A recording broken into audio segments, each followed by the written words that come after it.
ದಾವಣಗೆರೆ ನಗರದ PJ ಬಡಾವಣೆಯಲ್ಲಿರುವ ಲೂಟ್ಸ್ boys ಶಾಲೆಯಲ್ಲಿ 11ನೇ ಅಂತಾರಾಷ್ಟ್ರೀಯ ಯೋಗ ದಿನಾಚರಣೆ ಹಮ್ಮಿಕೊಳ್ಳಲಾಗಿತ್ತು. ಶಾಲಾ ಆವರಣದಲ್ಲಿ ನಡೆದ ಯೋಗ ದಿನಾಚರಣೆಯಲ್ಲಿ ವಿದ್ಯಾರ್ಥಿಗಳು ವಿವಿಧ ಯೋಗದ ಭಂಗಿಗಳನ್ನು ಪ್ರದರ್ಶಿಸಿದರು. ಇದೇ ವೇಳೆ ಮಾತನಾಡಿದ ಶಾಲಾ ಮುಖ್ಯ ಶಿಕ್ಷಕಿ ಲಿಲ್ಲಿ ಜಾನ್, ಯೋಗ ಮಾಡುವುದರಿಂದ ಉತ್ತಮ ಆರೋಗ್ಯ ಪಡೆಯಲು ಸಾಧ್ಯ. ಹಾಗಾಗಿ ವಿದ್ಯಾರ್ಥಿಗಳು ಬಾಲ್ಯದಿಂದಲೇ ಯೋಗವನ್ನು ಮೈಗೂಡಿಸಿಕೊಳ್ಳುವಂತೆ ವಿದ್ಯಾರ್ಥಿಗಳಿಗೆ ಕರೆ ನೀಡಿದರು. ಸಹ ಶಿಕ್ಷಕ ಅಂಜಿನಪ್ಪ ಮಾತನಾಡಿ, ಯೋಗ ದಿನವನ್ನು ಅಂತಾರಾಷ್ಟ್ರೀಯ ಯೋಗ ದಿನವನ್ನಾಗಿ ಆಚರಣೆ ಮಾಡುತ್ತಿರುವುದು ಹೆಮ್ಮೆಯ ವಿಷಯ. ಪ್ರತಿಯೊಬ್ಬರು ಯೋಗವನ್ನು ಮೈಗೂಡಿಸಿಕೊಳ್ಳಬೇಕು, ಏಕೆಂದರೆ ಯೋಗ ಬಲ್ಲವನಿಗೆ ರೋಗವಿಲ್ಲ ಎಂದರು. ಈ ವೇಳೆ ಶಾಲಾ ಶಿಕ್ಷಕರು, ವಿದ್ಯಾರ್ಥಿಗಳಿದ್ದರು.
Wishing you all happy International Yoga Day.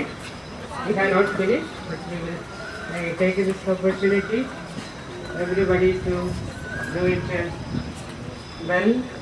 And this day you have to enjoy doing various exercise as Sir will help us to conduct this yoga. Apart from that, I am strictly asking you to come to me for corrections with your assemblies. If you don't come, please don't come to. ಇಡೀ ವಿಶ್ವಕ್ಕೆ ನಾವೇನಾಗಿದ್ದೀವಿ, ಮಾದರಿಯಾಗಿದ್ದೀವಿ. ಆ ಯೋಗವನ್ನು ನಾವು ರೂಢಿಸಿಕೊಂಡು ಬೆಳೆಸೋದು ಯಾರ ಹತ್ರ ಇದೆ ಅಂತಂದರೆ ನಮ್ಮ ಒಂದು ಕೈಯಲ್ಲಿದೆ. ಅಂದರೆ ಈಗೇನು ನೀವು ಬೆಳೀತಾ ಇದ್ರಲ್ಲ ಮಕ್ಕಳು, ನಿಮ್ಮ ಕೈಯಲ್ಲಿದೆ. ಬೆಳೆಯುವ ಸಿರಿ ಮೊಳಕೆಯಲ್ಲಿ ಅನ್ನುವಂತೆ ನೀವು